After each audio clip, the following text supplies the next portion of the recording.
Bandung, Bu Siti dari Bogor. Siap, mantap semuanya. Baik, teman-teman semuanya, sudah masuk jam 19.30. Kita mulai saja ya acara malam mingguan bersama DPS kita di sesi yang kedua kali ini. Alhamdulillah. Assalamualaikum warahmatullahi wabarakatuh. Alhamdulillahirrabbilalamin. Wassalatu wassalamu ala sayyidil mursalin wa imamul muttaqin wa ala alihi wa sahbihi wa man da'a bidawatihi wal tazama bi tariqatihi wa tarasama hutahu wa ja'alal aqidatan islamiyatan asasan li fiqratihi wa ahkamu syariatan miqyasan li amalihi wa masdarun ahkami. Alhamdulillah, segala puji senantiasa kita panjatkan kehadirat Allah Subhanahu wa taala yang telah memberikan kita nikmat iman, Islam, juga nikmat kesehatan, nikmat kesempatan kita masih bisa berkumpul bersama di forum malam mingguan DPS di sesi yang kedua ini. Mudah-mudahan Allah selalu istiqomahkan kita untuk bisa selalu di dalam ajarannya.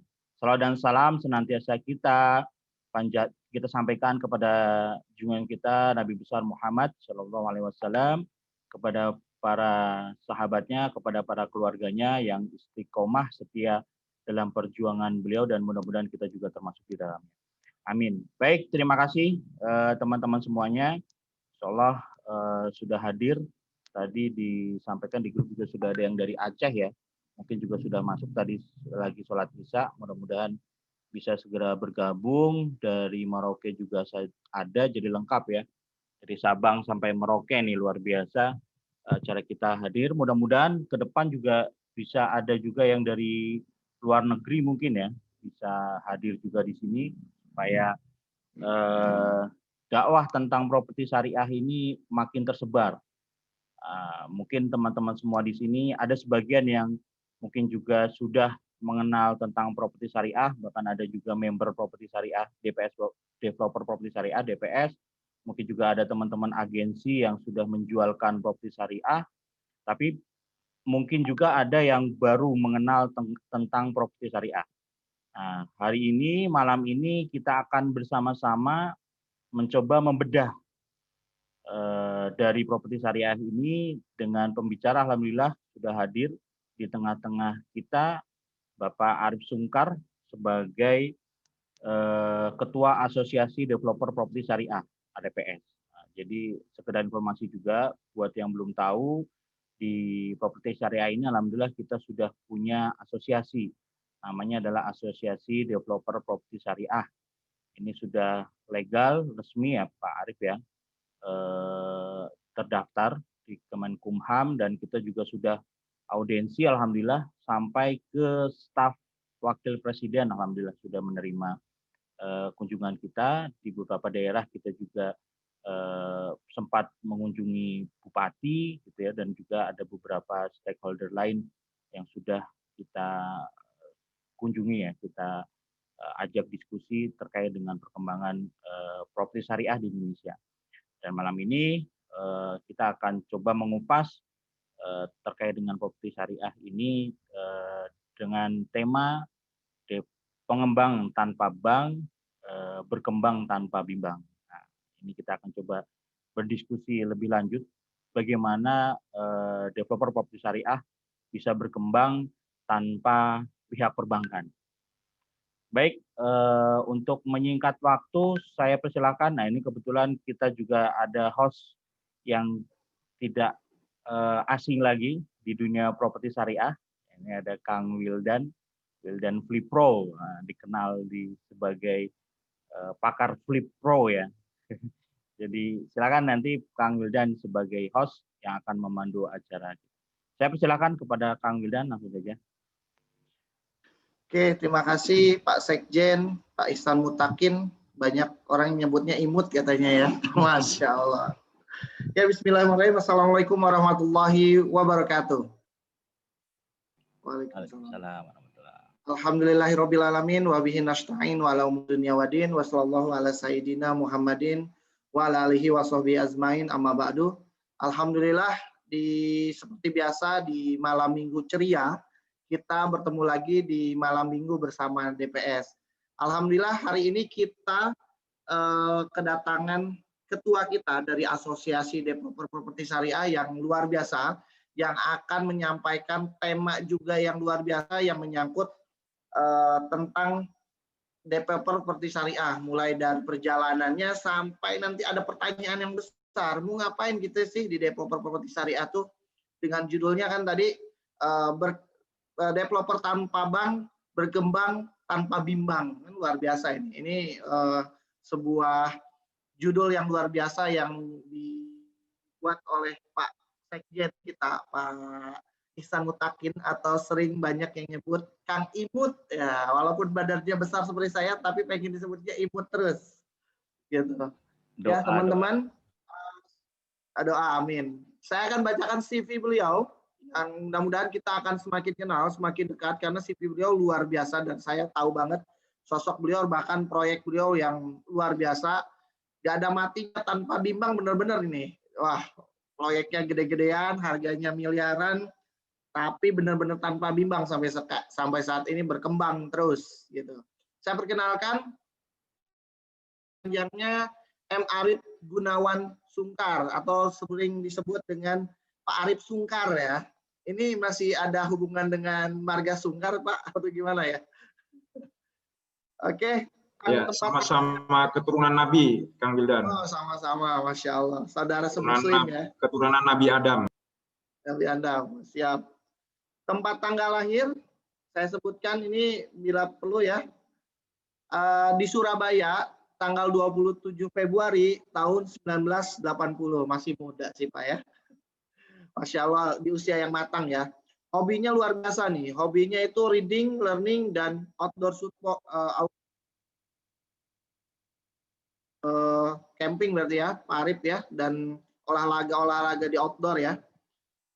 Nah, beliau itu lulusan S1 ITB Teknik Mechanical Engineering. Nah, beliau sebenarnya seorang profesional dulunya, seorang profesional sejati di beberapa perusahaan multinasional. Jadi perusahaan yang beliau pimpin atau beliau bekerja itu company multinasional ya, mulai dari GA atau kita kenal dengan General Electric, terusnya ada Warsila, ada MTU, ada Siemens, ada Weichai, ada Sewata Trakindo, sampai masih banyak lagi ya generation bisnisnya.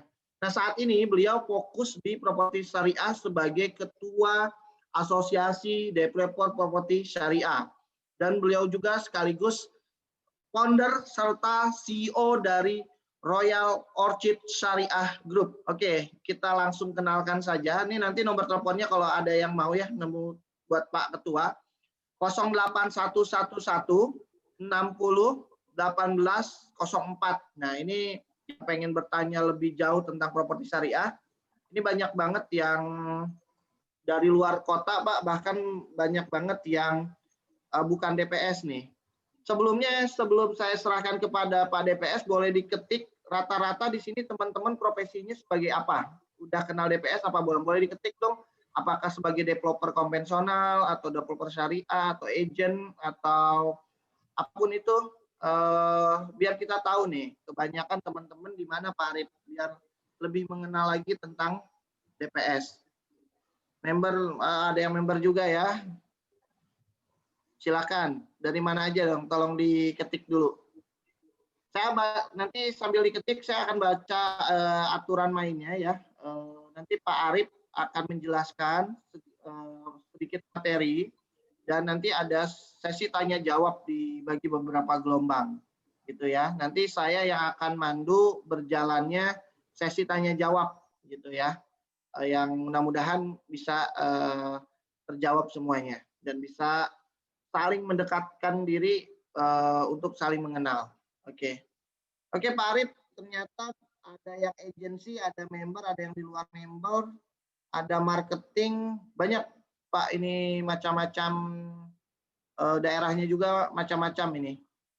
Oke, waktu dan tempat saya persilahkan kepada ketua kita, Pak Arif Sungkar. Assalamualaikum warahmatullahi wabarakatuh.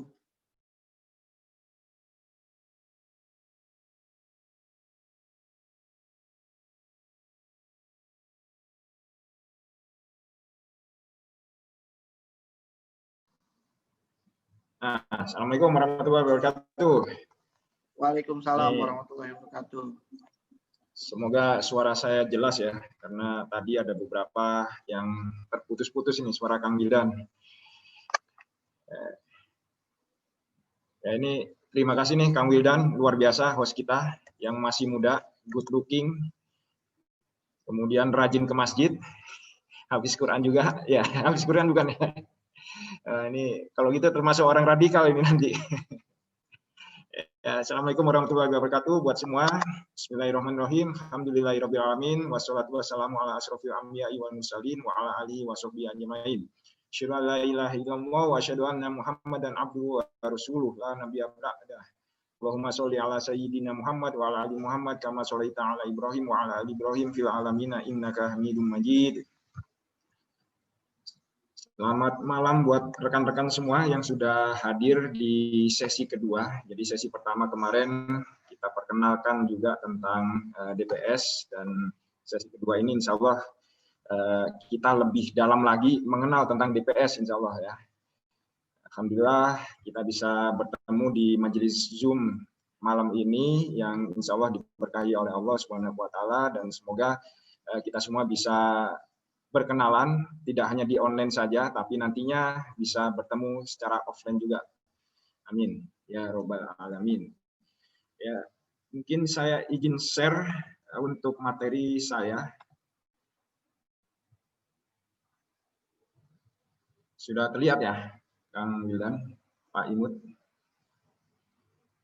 Tinggal sudah terlihat. Sudah. Ya. Sudah ya. Oke. Nah, ini judul malam ini adalah melejit tanpa bank dan tanpa bimbang. Jadi developer properti syariah melejit tanpa bank dan tanpa bimbang. Ini profil sedikit tentang saya yang tadi sudah dibacakan oleh Kang Wildan. Nama saya, perkenalkan, nama saya Muhammad Arif Gunawan Sungkar, agak panjang sehingga disingkatnya Arif Sungkar saja. Saya lahir di Surabaya tanggal 27 Februari tahun 80. Kemudian saya banyak berkecimpung di dunia power plant sebelumnya, sebelum saya masuk ke properti syariah. Saya baru masuk ke properti syariah di 2016, dan sekarang saat ini fokus saya untuk mendevelop perumahan-perumahan syariah yang kebanyakan memang karena saya domisili di Bandung, jadi kebanyakan memang proyek-proyek yang saya develop adalah proyek-proyek yang ada di Bandung. Ada di Cimahi, Ciwidey, kemudian ada di Garut juga ada, di Cianjuang ada, Jakarta pun kita sebenarnya ada juga di Rumah Palem, di Cibubur, kemudian ada juga yang di Jawa Timur juga, kota kelahiran saya, di Sidoarjo. Nah, ini dekat sekali dengan Juanda. Ya, insya Allah, moga-moga nanti teman-teman yang mungkin ada di lokasi-lokasi proyek saya bisa mampir untuk main di tempat kami, untuk bisa melihat bagaimana properti syariah saat ini berkembang.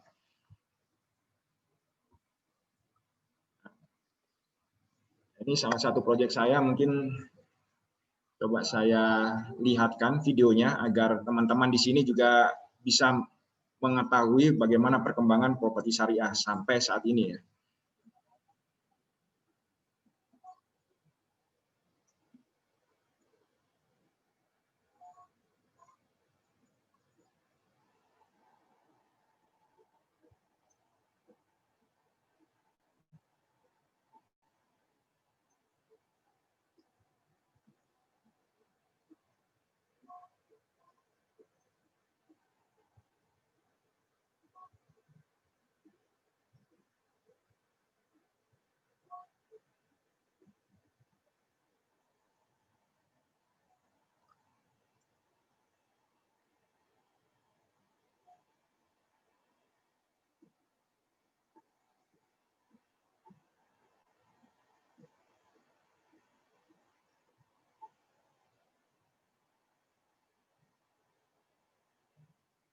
Ini salah satu proyek kami di Royal Orchid Syariah Group yang ada di Kota Bandung. Ini letaknya di Jalan Soekarno-Hatta.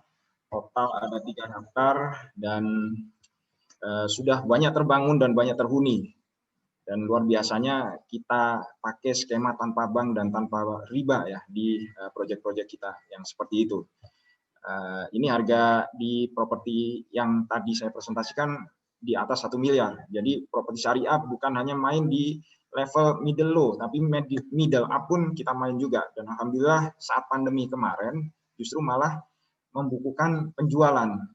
Di 2 bulan kemarin itu kita bukukan sekitar 3,2 miliar. Ini pencapaian yang luar biasa dari tim marketing kami.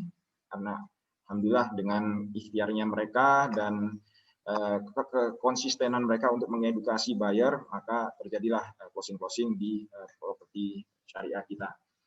Nah, ini sedikit menjelaskan bagaimana bisnis tren dari Islamik ya, kaum muslimin, bagaimana bisnis tren di kaum muslimin saat ini, bagaimana market di luar sana itu melihat kaum muslimin saat ini sebagai market yang luar biasa besar. Ini sebenarnya sudah pernah saya presentasikan di pekan lalu, bagaimana orang-orang di luar sana, orang-orang non-muslim, itu melihat market muslim itu luar biasa besar. Di Cina mereka ingin menjadi eksportir utama fashion halal ke Timur Tengah. Ini data tahun 2018 ini. Brazil ingin menjadi pemasok besar daging unggas halal ke Timur Tengah. Kemudian Australia pun sedang mengembangkan daging sapi halal ke negara-negara yang bekerja sama dengan OKI. Thailand, ini negara-negara yang non-muslim semua ini. Mereka visinya menjadi dapur halal dunia. Jadi luar biasa bagaimana Indonesia ini dikelilingi oleh negara-negara yang mereka sedang berusaha berlomba-lomba untuk menjadi pusat produksi atau produsen produk-produk halal untuk memasukkan produknya mereka ke negara-negara market muslim yang memang pasarnya luar biasa besar. Bukan hanya Indonesia saja, tapi di Timur Tengah juga ya. Nah, ini data ternyata kita lihat bahwa 2010 1,6 miliar Muslim population, tapi 2050 ini akan meningkat hampir 2 kali lipat sampai 2,8 miliar. Dan ini adalah nilai yang sangat besar bagi orang-orang tersebut. Mereka melihat bahwa ini adalah kolam yang sangat besar yang memang mereka akan targetkan sebagai market utama nantinya sampai 2050. Dan Indonesia juga salah satunya karena market Indonesia ini sampai 286 juta. Di 2050 nantinya. Di 2010 kita baru 209 juta, tapi 2050 Indonesia diprediksikan sampai 205 juta penduduk. Ini pasar yang luar biasa besar. Kita jualan apa saja mungkin akan dimakan oleh orang Indonesia. Nah, tapi pertanyaannya apakah kita hanya menjadi konsumen saja untuk market-market yang memang kita tahu bahwa ini adalah market muslim. Kita 90% kurang itu muslim di Indonesia. Nah, apakah kita hanya menjadi penonton saja untuk dimakan kuenya itu oleh orang-orang yang non-muslim di luar sana? Ini pertanyaan besarnya. Potensi muslim sangat luar biasa besar. Kemudian kita juga lihat bahwa dari 2015 itu market sudah bergeser untuk mempelajari masalah syariah, kemudian mereka sudah paham tentang riba awareness, kemudian mereka juga paham bagaimana ingin menyekolahkan anak-anaknya itu ke sekolah-sekolah Islam, halal education. Kemudian kita juga lihat kalau saya tahun-tahun lalu saat belum COVID, waktu kalau Ramadan tiba, 10 hari terakhir, itu biasanya sebelum-sebelumnya itu banyak sekali orang-orang tua yang cuman hadir di masjid ya untuk iktikaf. Tapi di akhir-akhir ini saya lihat banyak sekali iktikaf itu dilakukan oleh anak-anak muda, anak-anak yang generasi Z ya. Sehingga ini adalah satu kecondongan bahwa bagaimana anak-anak muda kita sekarang ini kecondongan terhadap syariahnya nih luar biasa besar. Mereka mengkonsumsi tema-tema syariah, mereka ingin mengetahui tentang tema-tema syariah, dan insya Allah mereka dalam 5 atau 10 tahun lagi menjadi market yang luar biasa besar karena mereka akan bekerja dan punya uang untuk berbelanja produk-produk apa yang akan mereka belanjakan, tentunya produk-produk yang halal. Karena mereka saat ini sedang mencari, mendapatkan edukasi tentang bagaimana pentingnya produk halal untuk dikonsumsi oleh mereka. Dan kita juga lihat, kita sebagai orang tua, bagaimana kita ingin menyekolahkan anak-anak kita ke sekolah-sekolah muslim. Walaupun itu mahalnya minta ampun, kita tetap memilih sekolah-sekolah muslim. Ini artinya dalam waktu 20 tahun ke depan, nanti anak-anak kita dewasa, berkeluarga, dan bekerja, mereka akan mampu membelanjakan, dan apa yang mereka belanjakan, mereka sudah peduli tentang kehalalan produknya, jadi mereka akan mencari produk-produk yang halal, dan mereka juga aware sekali tentang riba ini. Sehingga diprediksi, bukan hanya prediksi lagi, tapi kita sudah melihat bahwa 2019 ke atas, nanti 2020 akan terjadi halal boom. Ini yang market muslim yang luar biasa besar. Sehingga kenapa negara-negara di luar sana mengincar produk-produk untuk memproduksi sesuatu yang halal untuk masuk ke marketnya muslim. Nah, ini juga sesuai dengan survei yang dilakukan di tahun 2017 ini. Generasi Z Indonesia anggap agama paling penting. 93% hasil surveinya mengatakan bahwa agama ini paling penting, sehingga mereka ini akan belanja kalau misalnya ingin mengkonsumsi sesuatu, mencari produk-produk yang halal pastinya. Pada rata-rata dunia itu 44%, sehingga Indonesia ini jauh average-nya di atas negara-negara lain. Nah, dan ini terkonfirmasi juga oleh produsen-produsen seperti kulkas. Ini kan nggak pernah terpikirkan, kulkas kok ada lemari es ya, lemari es yang bersertifikasi halal.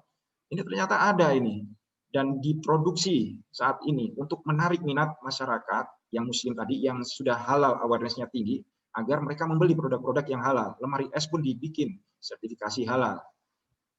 Jadi apapun produknya, apapun layanannya, semua mencoba untuk memakai label halal. Ini semacam magic word yang bisa menghipnotis konsumen muslim zaman now ya. Sehingga ini banyak sekali sekarang terjadi produsen-produsen alat elektronik mencoba mensertifikasi halal. Bahkan ini juga saya lihat ada kaos kaki buatan yang diklaim sebagai kaos kaki halal. Ini bagaimana tren marketing saat ini untuk masuk dan menarik market orang-orang yang memang sudah paham tentang bagaimana kita harus memproduksi atau mengkonsumsi hal-hal yang halal ini. Ini adalah kecenderungan atau produsen-produsen yang sedang membidik pasar market syariah. Bagaimana di properti? Ternyata di properti juga sama. Properti konvensional ini ternyata marak untuk berubah menjadi properti syariah. Ini data tahun 2018. Dan saat ini, apalagi saat COVID ini, kita di DPS, di Asosiasi DPS, mendapat laporan bahwa banyak member-member kita yang didekati oleh owner-owner dari proyek properti konvensional. Karena apa? Karena proyek properti konvensional saat ini agak kesulitan untuk menjual proyeknya.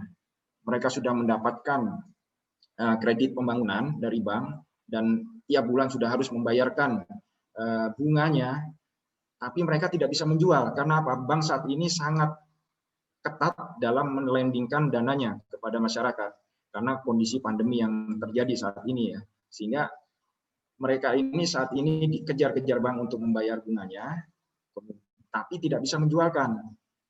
Lalu bagaimana menjual tanpa bank? Mereka juga belum punya ilmunya, sehingga mendekati member-member developer properti syariah yang ada di daerah-daerah untuk mencoba bagaimana mendevelop untuk dari properti konven ini dikonversi menjadi properti syariah. Ini data real yang ada terjadi di lapangan. Dan sehingga sekarang kita juga sedang mengkonsep atau membakukan konsep konversi dari properti konven itu ke properti syariah dengan konsep-konsep yang kita punya di Asosiasi Developer Properti Syariah. Indonesia sendiri sudah diukur, dihitung, industri halal Indonesia ini sampai 3.179 triliun. Ini sangat besar sekali, nggak akan habis dimakan satu atau dua orang. Sehingga kecenderungan orang untuk masuk ke pasar syariah, pasar halal ini sangat meningkat sekali dan memang terkonfirmasi oleh kalau kami ya di proyek-proyek Asosiasi Developer Properti Syariah, member-membernya juga melaporkan bahwa ternyata dengan adanya pandemi penjualan kita tidak terkena dampaknya. Cash flow kita tidak terkena dampaknya. Bahkan proyek-proyek kita masih bisa berjalan dan bisa membangun perumahan sesuai janji yang kita janjikan kepada konsumen. Ini adalah hal-hal yang realitas yang kita lihat di lapangan. Nah, sebenarnya properti syariah itu bukan dimulai di tahun lalu, bukan di 2018, bukan di 2015, ketika survei tentang syariah ini memang memperlihatkan market syariah ini luar biasa besar. Tapi ternyata developer properti syariah ini yang diusung oleh Ustadz Rosid Aziz ya sebagai foundernya, dan Ustadz Sifik dan Ustadz Maliki, 3 orang foundernya, itu sudah dimulai di 2012. Bahkan sebelum itu, jauh sebelum itu, 2007, itu sudah dicoba, dikonsepkan bagaimana membuat suatu bisnis syariah. Dan akhirnya diketemukan skema bisnis modelnya itu di 2012, konsep bisnis DPS. Memang butuh waktu yang panjang, dan 2013 mulai di-launching lah dengan kelas-kelas di DPS, mulai ada pengajaran-pengajaran ke kelas umum untuk mengenalkan konsep-konsep developer properti syariah yang tanpa bank ini. Sehingga DPS ini sebenarnya bukan karena adanya survei-survei yang mengatakan bahwa pasar syariah memang luar biasa bagus, luar biasa gemuk, tapi memang karena kesadaran akan syariah, untuk mengikuti syariah di DPS ini memang sudah luar biasa tinggi, sehingga diciptakanlah skema-skema bisnis model yang bisa sesuai syariah, dan memang waktu itu dikonsepkan dengan konsep yang tanpa bank. Ini memang alhamdulillah luar biasanya founder-founder kita untuk menciptakan skema bisnis model ini, dan alhamdulillah sampai saat ini sudah 8 tahun, 7 tahun lebih, 8 tahun kurang, skema bisnis model ini sudah teruji di semua kondisi, bahkan saat pandemi ini juga sudah teruji, sehingga kita bisa yakin bahwa bisnis model developer properti syariah ini sudah proven dan sudah solid, dan bisa kita tawarkan ke pemerintah, misalnya ke member-member properti konven yang lain yang ingin disyariahkan. Kita bisa tawarkan hal tersebut karena kita punya bisnis modelnya dan sudah proven untuk mendeliver produk kita kepada konsumen. Nah, ini peta proyek asosiasi DPS saat ini memang masih sedikit, nggak terlalu besar dibandingkan properti konven yang memang sudah puluhan tahun.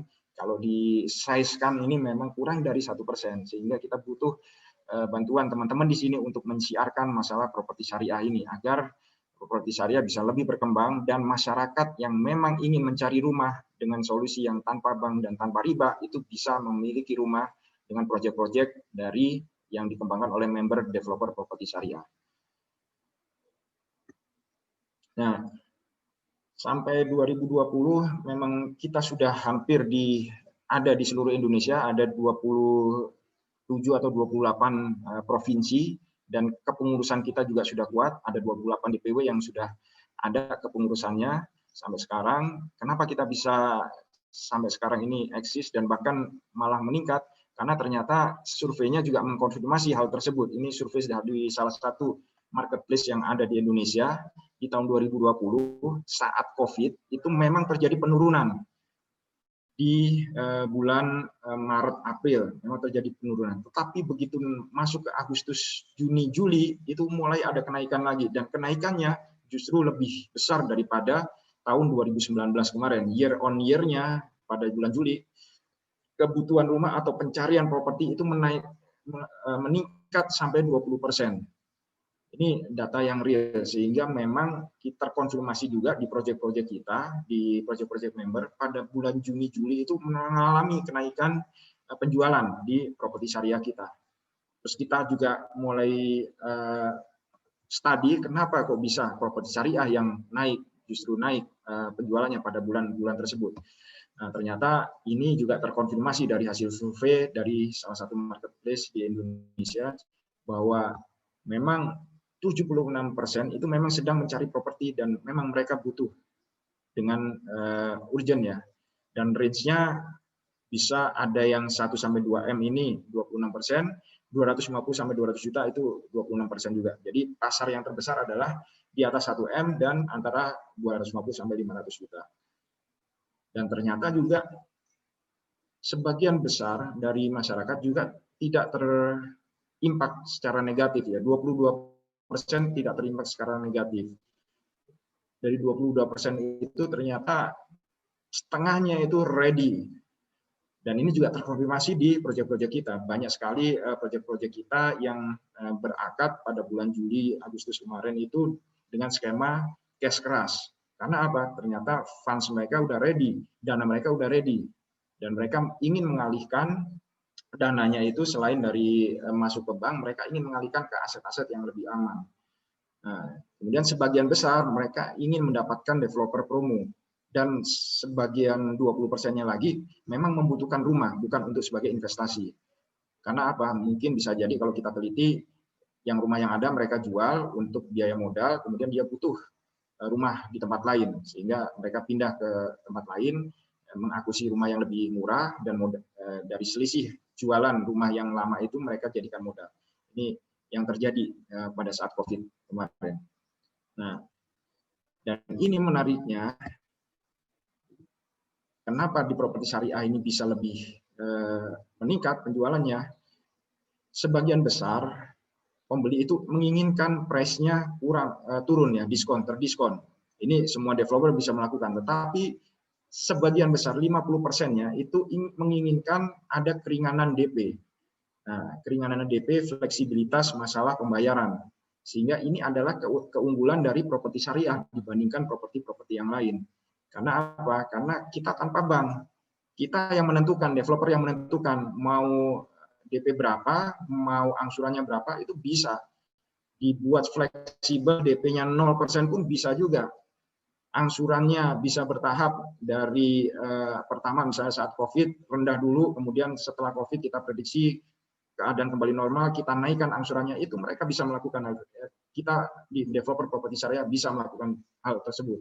Beda dengan bank, bank tidak bisa melakukan tersebut. Kita tidak bisa bernegosiasi sebagai buyer ya kepada bank bahwa angsurannya bisa diatur-atur, kemudian DP-nya juga bisa diatur-atur. Sehingga ini merupakan keutamaan dari atau keunggulan dari properti syariah. Nah, ini saya tampilkan saja di proyek-proyek kita di Royal Orchid Syariah Group.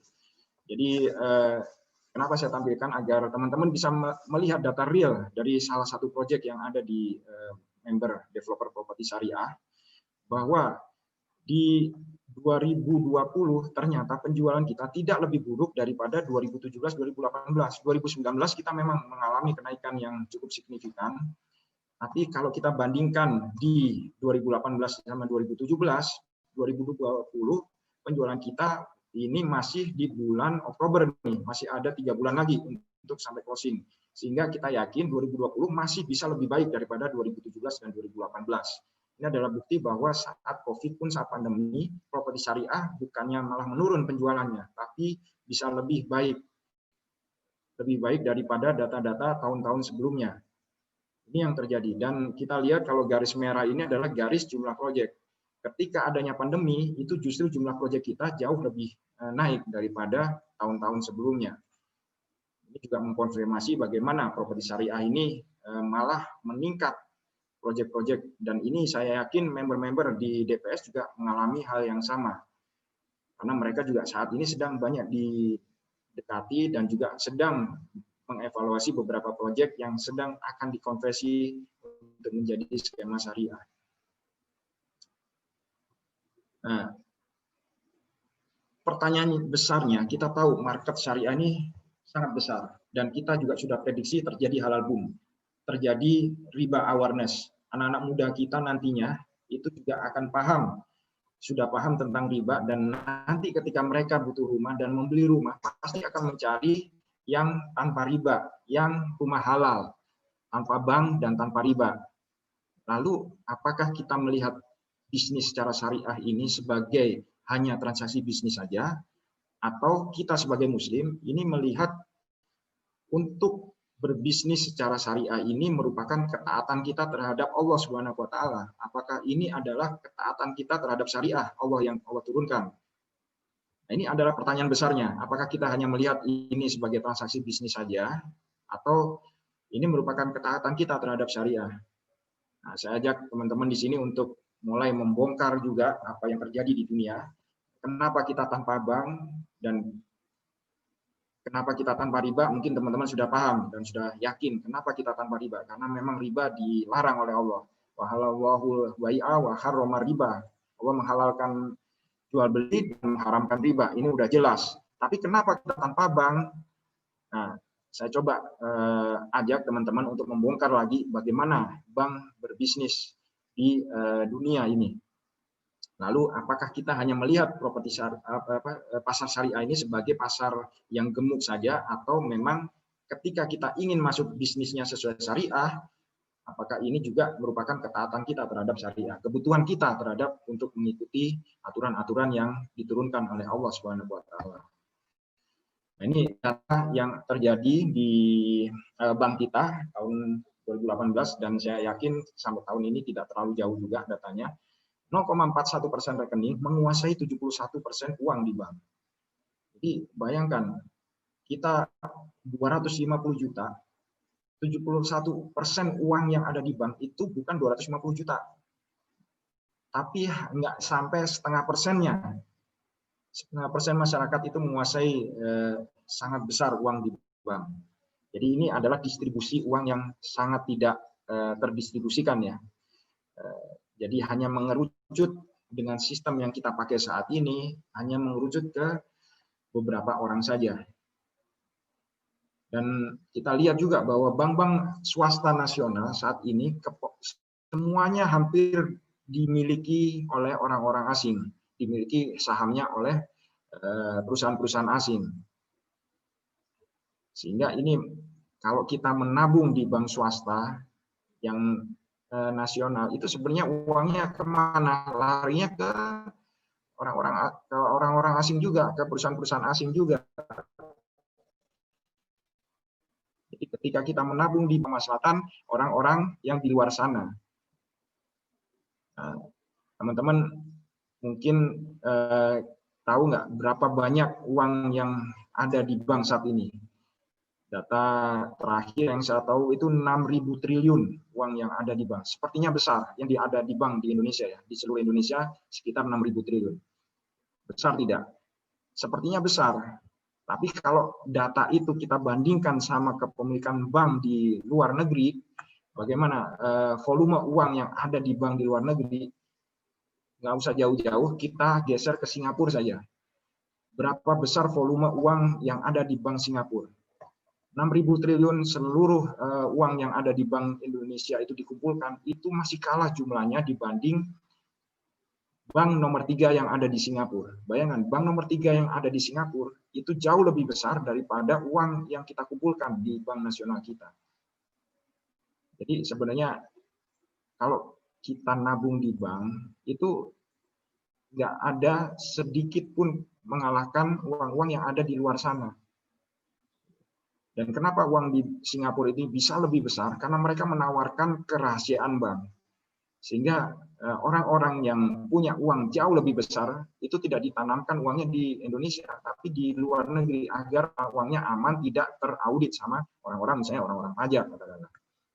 Dan data teman-teman juga bisa lihat, berapa besar utang Indonesia, itu siapa yang memberikan hutang paling besar ke Indonesia, bukan Jepang, bukan Amerika, tapi Singapura malah. Sehingga ini adalah bagaimana distribusi harta ini tidak terdistribusikan dengan baik. Dan di Indonesia kita hanya sebagai market saja untuk menimbun uang di bank, dan setelah itu ditarik uangnya ke luar juga. Dan ini adalah data-data bagaimana separuh bank di dunia dalam keadaan sekarat, kemudian apalagi ketika pandemi terjadi, banyak bank berpotensi gagal. Ketika bank potensi gagal, siapa yang dirugikan? Yang dirugikan masyarakat juga yang dirugikan. Dan BI pun menyebutkan bahwa ekonomi syariah ini akan menjadi bantalan Indonesia. Kenapa? Karena ekonomi syariah ini imun terhadap adanya masalah resesi ekonomi tersebut. Nah, ini saya juga bisa perlihatkan bagaimana sejarah krisis ekonomi di dunia ini terjadi. Ini sangat banyak sekali. Ada di tahun 1907, bagaimana krisis perbankan terjadi di New York karena sangat banyak sekali bank-bank dibuka. Kemudian ada juga krisis di Jepang. Kemudian di tahun 27 ya, 37 bank tertutup. Ini saya resumekan dari buku Roy Davis and Glyn Davis tahun 96 ya. Ini banyak sekali terjadi krisis-krisis yang diakibatkan oleh adanya perbankan. Kemudian tahun 9 sampai tahun berapa itu? tahun 80 juga terjadi. Ini saya lanjutkan cepat saja, nanti bisa dibaca. Sampai tahun 94 terjadi krisis di keuangan di Meksiko, lalu buku Davis and Davis itu berhenti sampai di sini. Kenapa? Karena memang bukunya baru cetak tahun 96, belum sampai tahun 98. Tapi kita juga paham tahun 98 terjadi krisis ekonomi juga. Tahun 97, 2002 itu terjadi krisis. Kemudian tahun 2008 juga terjadi krisis. Tahun 2011 terjadi krisis. Kalau dirata-ratakan 100 tahun itu terjadi 25 krisis ekonomi, ratanya 4 tahun sekali. Sehingga pakai ilmu ekonomi apapun sebenarnya stabilitas ekonomi itu adalah sesuatu yang mustahil dengan skema yang perbankan itu. Kenapa? Karena efeknya akan naik turun. Saat naik kemudian pasti akan turun suatu saat. Pasti akan terjadi krisis, terjadi resesi, terjadi depresi. Kemudian ekonom-ekonom mencoba memperbaiki skema sistem ekonomi yang menggunakan bank tersebut sehingga terjadi perbaikan-perbaikan, tapi nggak lama lagi jatuh lagi. Ada perbaikan lagi, nggak lama lagi akan terjadi lagi. Sehingga kita melihat dengan data yang ada, orang-orang ekonom pun juga paham bahwa stabilitas ekonomi dengan sistem yang ada sekarang itu mustahil, bahkan dalam teori sekalipun. Kenapa? Karena ada riba di situ. Riba akan senantiasa menimbulkan keguncangan ekonomi. Bagaimana penjelasannya? Nah, coba kita bedah. Kalau Badan Alir Ekonomi Pasar Bebas yang dianut oleh Indonesia saat ini, bagaimana ekonomi sehat, itu ada dua, ini mestinya orang-orang ekonomi juga paham nih, orang mahasiswa ekonom semester 1, bagaimana aliran uang yang terjadi dalam sistem ekonomi yang dianut oleh kebanyakan negara saat ini, itu penopangnya ada dua nih, ada rumah tangga dan ada perusahaan. Rumah tangga adalah kita, ada perusahaan adalah orang-orang yang memproduksi, yang punya bisnis dan memproduksi suatu barang. Nah, aliran uangnya, maka perusahaan bisa mengupah orang-orang tersebut, orang-orang yang ada di rumah tangga, itu karena rumah tangga membeli produknya ke perusahaan. Jadi rumah tangga membeli produk perusahaan yang berupa barang dan jasa, mereka membayarkan uang. Dengan uang tersebut, maka perusahaan bisa membayarkan, kalau rumah tangga tersebut atau masyarakat tersebut itu bekerja, maka perusahaan bisa membayarkan upah kepada masyarakat tersebut.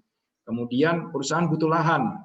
Mereka belum punya lahan, mereka sewa lahan kepada masyarakat. Uang sewanya dibayarkan kepada masyarakat, sehingga masyarakat mempunyai uang yang berlebih. Nah, kemudian karena uang yang berlebih, maka uangnya itu disewakan juga kepada perusahaan. Nah, perusahaan menyewa uang tersebut dan memberikan imbal hasil bunga.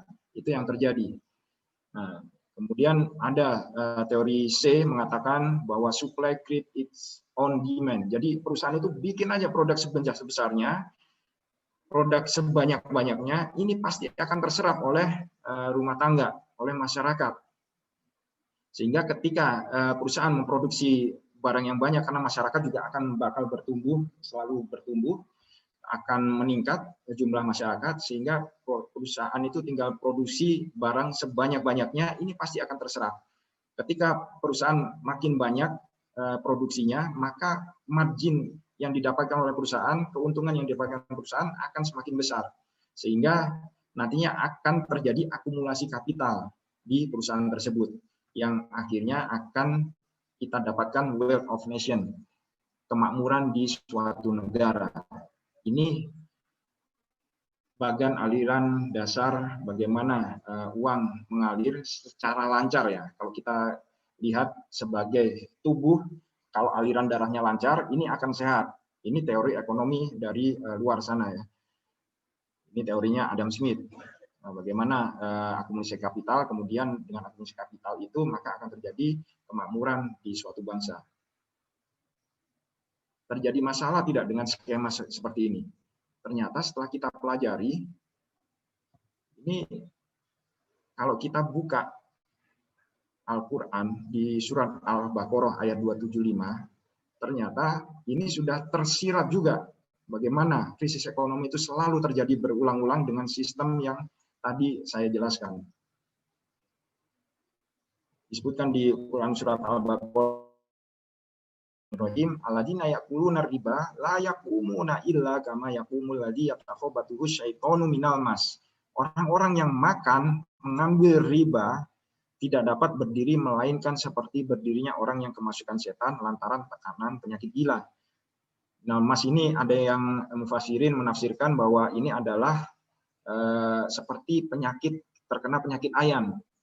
Penyakit ayan, bayangkan teman-teman, penyakit ayan ini gimana? Dia sudah sehat, tiba-tiba suatu saat drop lagi, kejang-kejang tubuhnya. Kemudian dia sehat lagi suatu saat, tapi tiba-tiba kejang-kejang lagi. Itu terjadi berulang-ulang. Sehingga para mufassirin yang paham tentang ekonomi melihat gejala-gejala yang terjadi itu persis sama seperti siklusnya orang penyakit ayan yang tadi saya bilang ya. Diperbaiki kemudian jatuh lagi, diperbaiki jatuh lagi. Kenapa mereka bisa terjadi seperti itu? Kenapa mereka bisa terjadi kena penyakit ayan, tidak bisa berdiri seperti berdirinya orang yang kena kemasukan setan karena penyakit ayan tersebut? Ada lanjutannya di ayat selanjutnya, yaitu kalimat berikutnya, karena ada yang mengatakan dzalika bi annahum qalu innama bai'u mislur riba.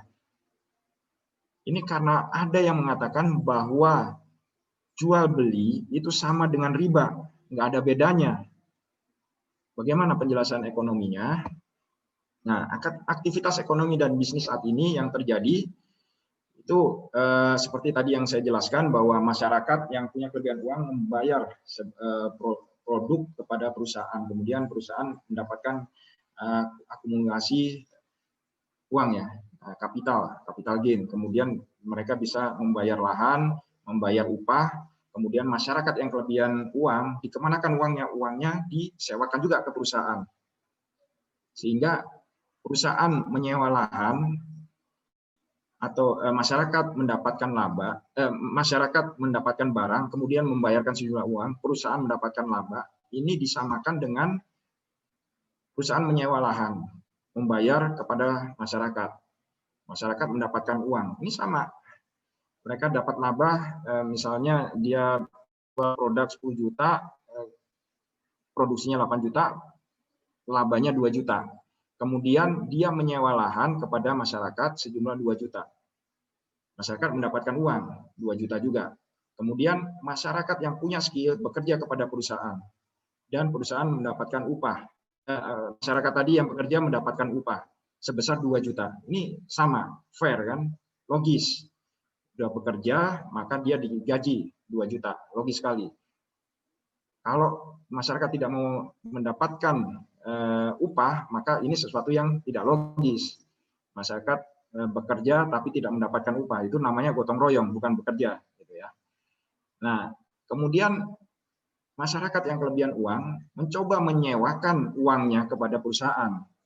Logisnya kalau sudah disewakan, tadi lahan aja disewakan, itu perusahaan membayar 2 juta. Nah, uang disewakan secara logis tidak, perusahaan membayar juga 2 juta dalam bentuk bunga. Ekonom manapun, ahli ekonom manapun akan menganggap ini sesuatu yang logis. Uang sudah disewakan, masa nggak dibayar sewanya? Masa nggak dikasih keuntungan masyarakatnya? Logisnya pasti dikasih. Inilah yang jadi akar masalah. Kenapa laba, sewa, upah, kemudian bunga itu disamakan? Mereka mengatakan bahwa ini sama saja, mau jual beli, mau sewa, mau upah, mau bunga, ini sama saja, nggak ada bedanya. Semua ekonom akan mengatakan hal yang sama. Semua ahli-ahli ekonom yang paham tentang ilmu ekonomi yang dipakai saat ini, itu akan mengatakan bahwa laba, sewa, upah, atau bunga itu adalah sesuatu hal yang sama ini. Nah, kemudian ternyata pasar uang ini berkembang sendiri menjadi pasar keuangan yang sangat menarik. Bagaimana selanjutnya? Ini akan terjadi pasar keuangan tahap kedua nih. Pasar keuangan tahap pertama, di mana masyarakat sudah mulai banyak kelebihan uang, lalu perusahaan sudah capek juga ngetok pintu satu-satu nih kepada masyarakat. Karena sebelumnya kan satu-satu nih masyarakat yang punya kelebihan uang disewakan kepada perusahaan. Kemudian masyarakat lain yang punya uang disewakan kepada perusahaan untuk dibayarkan bunganya. Tapi lama-kelamaan perusahaan sudah makin besar, masyarakat juga semakin banyak, sehingga perusahaan juga tidak bisa mengetok pintu satu-satu untuk meminta sewa uang tersebut. Lalu ada yang melihat potensi pasar ini. Siapa yang melihat potensi pasar ini? Orang-orang Wahyudi ya, orang-orang Yahudi yang melihat bahwa oh ini satu pasar yang sangat menarik, kita cukup duduk saja di bangku, nggak perlu kemana-mana, cukup panggil masyarakat, masyarakat yang kelebihan uang, taruh uangnya di tempat kami, syaratnya masyarakat harus datang ke kami. Yang kami nggak boleh kemana-mana, duduknya di bangku. Nah, itulah kenapa asal kata bank ini keluar. Masyarakat datang ke bank untuk menyimpan uangnya. Kenapa mereka mau? Karena diiming-imingi kelebihan tadi, bunga yang dibayarkan kepada masyarakat. Daripada uangnya ditaruh di rumah, taruh di bantal, atau disimpan lemari, habis buat anak istri, dititilin satu-satu, itu kan kita nggak tahu, kita waktu bekerja, istri ternyata ngambilin satu-satu, anak kita ngambilin dari bantal kita, dari lemari kita. Udah simpan saja di bank, nggak akan dikemana-manain itu. Bahkan bisa dihamilin itu uangnya. Nah ini kan kenapa kok bisa dihamilin? Biar beranak pinak. Bagaimana caranya orang-orang yang di bank itu bisa membayar lebih? Ternyata mereka memberikan uang tersebut kepada perusahaan. Perusahaan suruh datang lagi kepada bank. Ayo perusahaan yang butuh uang, sini datang. Saya kasih uang, tapi kamu harus bayar lebih mahal. Nah, ini terjadi saat itu. Sehingga uang dari masyarakat tadi yang harusnya terdistribusi dengan lancar di pasar barang dan jasa dan pasar faktor produksi, sekarang sudah mulai mampet. Mampet ini artinya sudah mulai ditarik ke lembaga perbankan dan dialirkannya itu tidak lancar lagi. Tidak semua perusahaan ternyata yang bisa mendapatkan uang tersebut. Hanya perusahaan-perusahaan tertentu yang sudah besar, yang punya cash flow bagus, dan punya aset yang bisa dijaminkan, yang bisa mendapatkan dana dari perbankan. Sehingga uang yang tadinya lancar di pasar barang dan pasar faktor produksi, sekarang ada yang berhenti di lembaga perbankan. Sehingga seakan-akan kalau sistem ekonomi diibaratkan sebagai tubuh manusia, itu yang tadinya aliran darahnya lancar, sekarang mulai ada hambatan-hambatan nih, tidak bisa terdistribusi dengan baik, tidak bisa terdistribusi dengan lancar ke perusahaan. Kenapa? Karena hanya perusahaan-perusahaan tertentu saja yang bisa mendapatkan, hanya perusahaan-perusahaan besar saja. Dan kalau kita teliti lembaga perbankan ini juga ada LDR namanya, loan to deposit ratio. Jadi nggak semua uang yang ada di bank itu boleh disalurkan kepada perusahaan. Sehingga ini juga menambah bagaimana uang tadinya lancar di pasar barang dan pasar faktor produksi, sekarang ada yang diendapkan di bank hanya untuk jaga-jaga saja. Bayangkan bank Indonesia, bank di seluruh Indonesia saja 6.000 triliun jumlahnya. Dan LDR di bank-bank Indonesia saat ini mungkin kisarannya 10-5%. Katakanlah 10% saja atau 5% saja. Berarti 5% kali 6.000 triliun berapa itu Kang Wildan? Bisa ngitung nggak? Kalau belum bisa ngitung berarti belum pernah megang triliunan ini. 6.000 triliun kali 5% itu 300 triliun. Itu harus berhenti di bank, nggak boleh kemana-mana. Bayangkan kalau dikasih kepada kita-kita semua nih yang hadir di Zoom ini. Satu-satu. Nggak, 1 triliun pun bisa itu. 300 triliun, kita yang hadir di sini berapa? 150. Cuma 150 triliun dikasih 1T semua. Suruh bikin bisnis. Ini kan jauh lebih bermanfaat. Tapi apa yang terjadi karena adanya perbankan ini, sistem ekonomi kita mau nggak mau aliran uangnya itu terhambat. Sehingga aliran darahnya kalau mulai terhambat, apa yang terjadi kalau aliran darah kita terhambat, maka tubuh kita mulai sakit. Gitu. Lalu timbul lagi, ada namanya pasar modal. Jadi ada perusahaan melihat bahwa kalau misalnya lembaga perbankan ini mengutip bunga yang besar. Kenapa? Karena dia harus bayar lagi ke masyarakat. Sehingga perusahaan mencoba perusahaan ini mencoba membuat suatu pasar untuk belanja modal. Pasar beras sudah ada, pasar komoditas sudah ada, tapi untuk belanja modal ini nggak ada. Sehingga perusahaan mencoba membuka sebuah pasar modal sehingga masyarakat yang kelebihan uang bisa belanja kepemilikan perusahaan tersebut.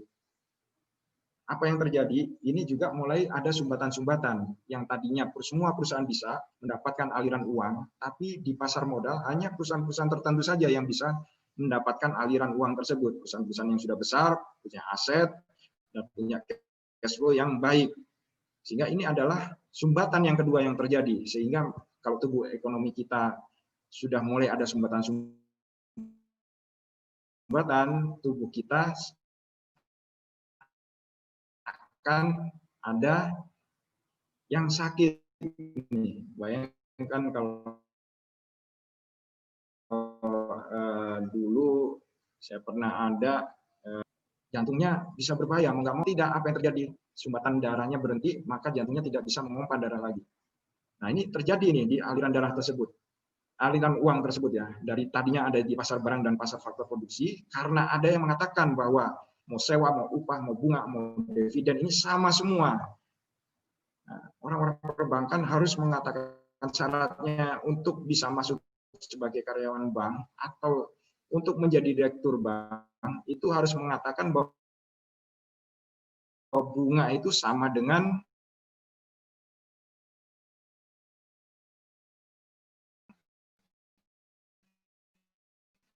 jual beli, nggak ada bedanya. Kalau nggak mengatakan itu, nggak akan bisa menjadi direktur bank. Nah ini terjadi ini. Tapi karena ada yang mengatakan jual beli itu sama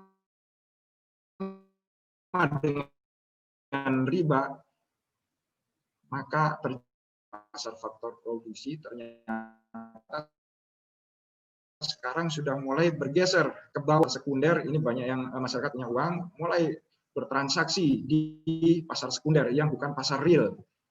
Memang dapat mereka capital gain dan mereka katakan ini sama saja, nggak ada bedanya, mau laba, sewa, upah, bunga, capital gain, semua sama, nggak ada bedanya ini. Sehingga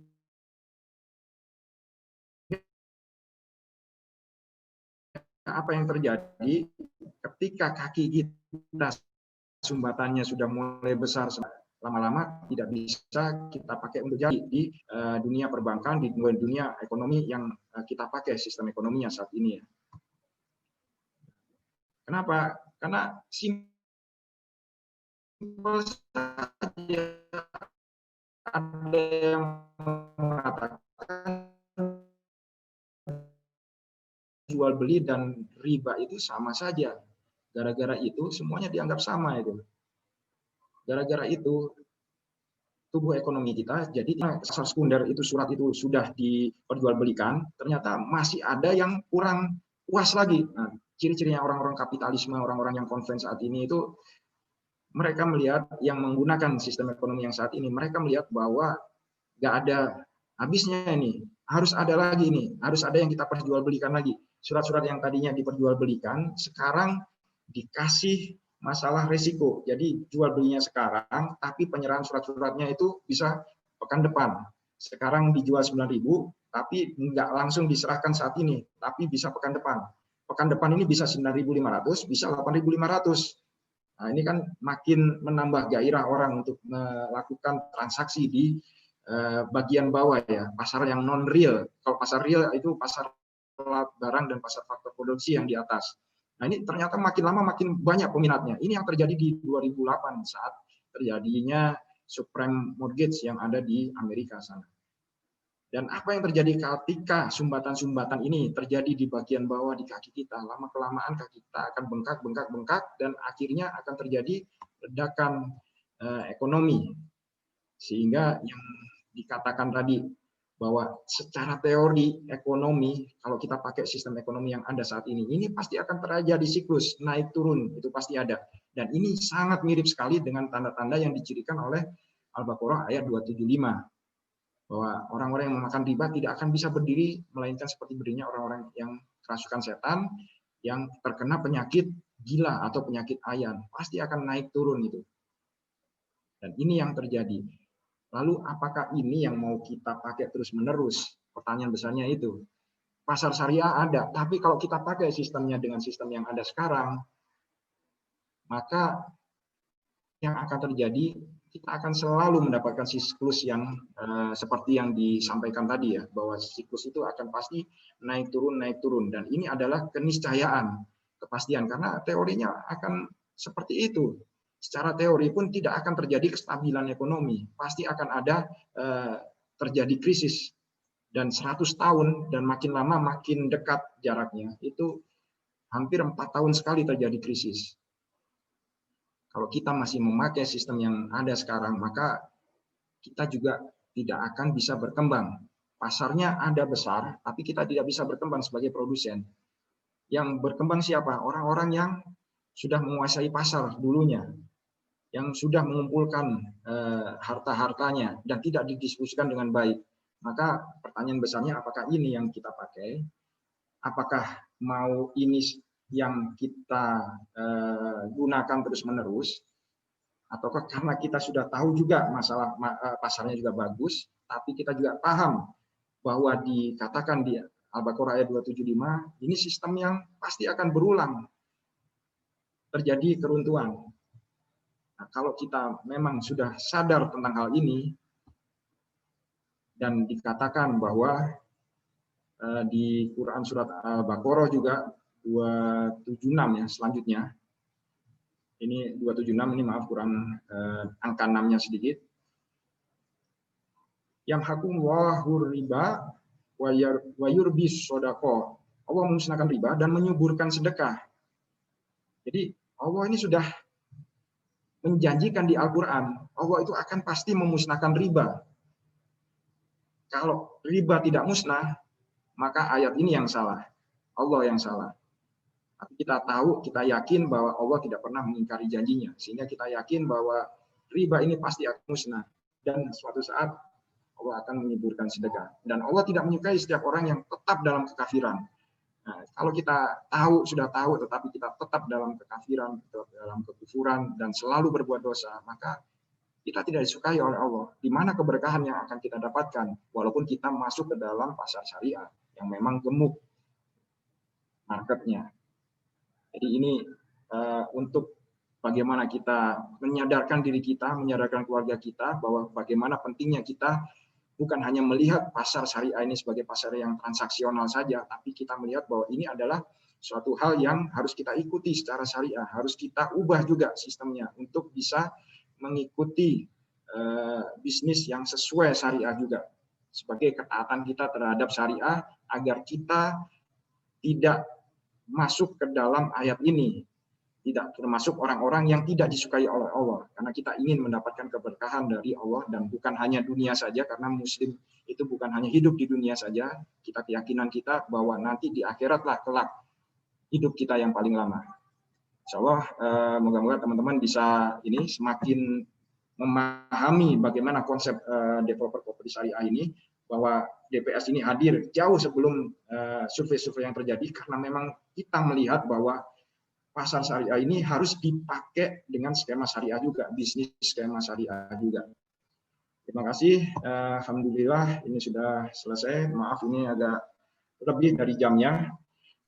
Sekian dan semoga bermanfaat. Wassalamualaikum warahmatullahi wabarakatuh. Saya kembalikan kepada host kita yang good looking dan rajin ke masjid. Silakan Kang Bidan. Terima kasih. Oke, terima kasih banyak Pak Ketua, Pak Arif Sungkar. Alhamdulillah jelas banget ya bagaimana konsep kapitalis itu bekerja, yang pasti lama-kelamaan pasti akan bobrok-bobrok juga. Nah ini Pak Arif menjelaskan banget. Nah tinggal positioning kita di mana nih. Apalagi tadi tren market share-nya ke depan memang lebih ke arah properti syariah ya. Oke, baik Pak Arif, boleh ya Pak Sekjen kita buka tanya jawab seperti minggu kemarin. Kita jawab 55 dulu ya, nanti dilampirkan. Silakan buat teman-teman yang pengen bertanya seputar developer properti syariah atau seputar proyek-proyek atau apapun, terutama yang berkaitan dengan materi, alhamdulillah gitu ya, diketik saja.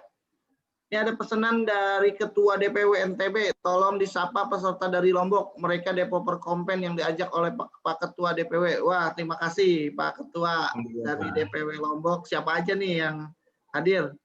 Terima kasih banyak teman-teman developer konvensional yang bergabung. Alhamdulillahirrahmanirrahim. Oke, ada pertanyaan pertama ya Pak Arif dari Pak Wawan. Mohon ditinjau secara hukum syariah dan hukum positif RI untuk kasus sebagai berikut. Misal, saya melakukan barter satu rumah ready stock dengan seorang konsumen yang berupa emas murni atau antam yang dijamin negara senilai 240 gram. Emas murni tersebut diberikan kepada saya 1 gram setiap bulan selama 20 tahun. Nilai rumah saat ini 240 juta rupiah. Gimana nih maksudnya? Ini jadi dibayarnya pakai emas gitu, di barter gitu? Atau seperti apa? Cicilannya menggunakan emas? Gimana Pak Arif?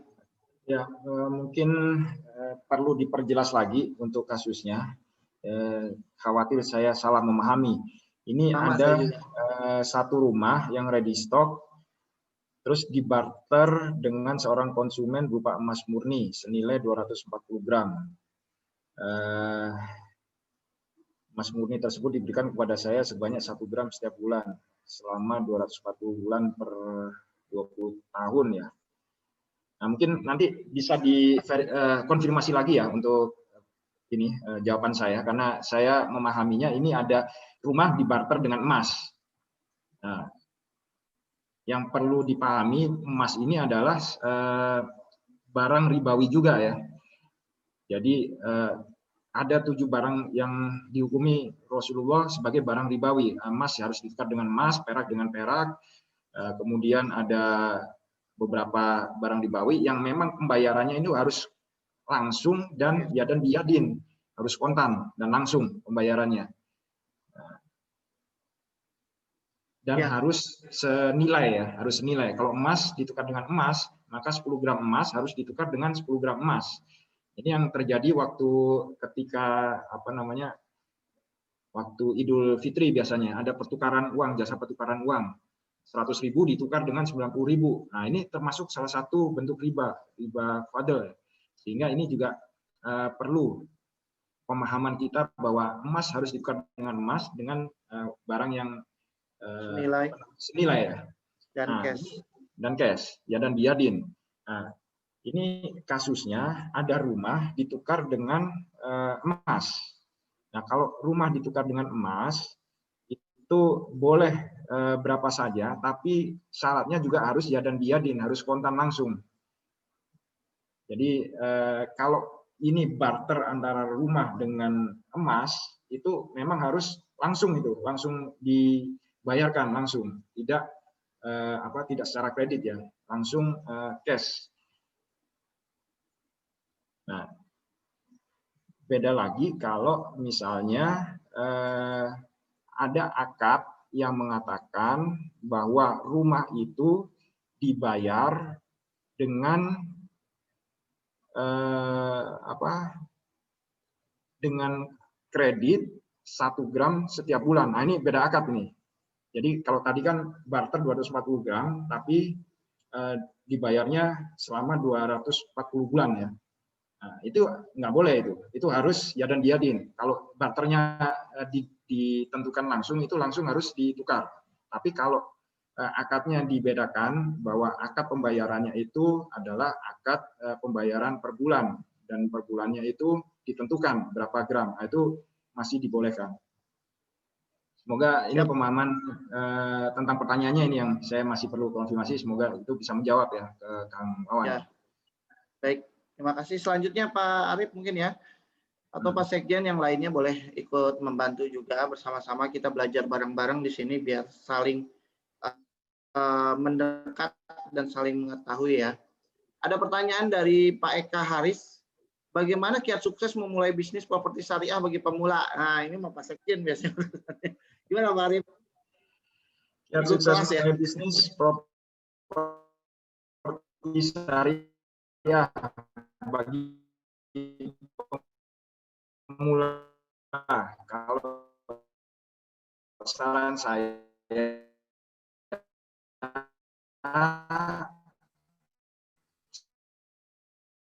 sebelum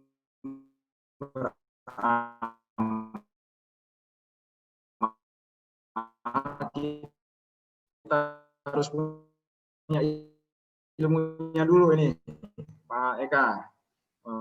Pak Eka, Masya Allah ini dari Merauke ya. Kita bisa bareng-bareng bersama, belajar bareng. Jadi memang perlu ilmu dulu sebelum beramal ya. Jadi berilmu dulu sebelum beramal. Nanti informasi lebih lanjutnya nanti ada dari Pusat Informasi DPS ya, untuk bisa bareng-bareng ikut. Boleh pertanyaan selanjutnya, Pak Arif? Ya. Ini minta pandangan sih dari Adi Borib. Bagaimana pandangan DPS terhadap mergernya bank-bank BUMN syariah? Apakah akan lebih baik ke depannya? Apakah bisa bekerja dengan DPS? Nah, tadi nggak nyimak ya ininya ya, materinya, perbedaannya. Diperjelas lagi mungkin Pak Arif, biar jelas. Ya, ini satu hal yang perlu disyukuri bahwa bank syariah ini bisa hadir di Indonesia ya, untuk mengatasi kegalauan orang-orang yang memang sudah paham bahwa riba ini terjadi di bank yang konven ya. Tapi kita lihat ternyata banyak sekali juga terjadi masalah-masalah di akadnya. Karena apa? Karena bank syariah ini menjadi subsistemnya dari bank konven sebenarnya. Mereka mencoba tanpa mengurangi rasa hormat saya terhadap orang-orang atau teman-teman yang sedang berjuang melalui bank syariah. Tapi kita melihat bahwa mereka di bank syariah ini disyariahkan sebagaimana caranya itu sangat sulit sekali. Karena apa? Karena bank ini sudah terikat dengan aturan-aturan yang ada di dunia ini. Ada aturan-aturan yang sudah mengikat dari World Bank, kemudian bank di Indonesia, kemudian bank yang ada di nasional kita, itu pun juga termasuk pengikatan aturan-aturan yang ada di bank syariah tersebut. Sehingga sangat sulit sekali kita mensyariahkan sistem perbankan yang memang bukan untuk syariah sebenarnya, ekosistemnya ya. Dan kita lihat juga penggabungan bank-bank BUMN syariah, katakanlah kita coba lihat bank-bank syariah ini digabung, di merger. Saya baca kemarin volume yang diincar itu 500 triliun itu sampai tahun berapa saya lupa, 2021 apa 2022 itu. Kalau dibandingkan dengan bank konven 6.000 triliun, 500 triliunnya itu 10% aja nggak ada itu. Dan itu baru berapa tahun ke depan, yang nggak tahu 6.000 triliun udah naik lagi. Kalau sekarang volume transaksi yang atau volume uang yang ada di bank syariah itu nggak sampai 7%, 5-6% ini.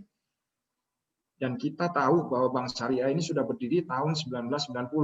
Bank Muamalat sudah berdiri tahun 1990. 30 tahun kita berdiri, bank syariah berjuang untuk mensyariahkan sistem perbankan itu masih ada masalah-masalah.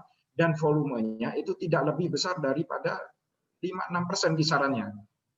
Sehingga kita bisa yakin bahwa ini adalah sistem yang memang dibuat bukan untuk syariah sebenarnya. Jadi ini sistem yang memang bukan untuk atmosfer syariah. Semacam kayak kalau kita lihat film SpongeBob nih.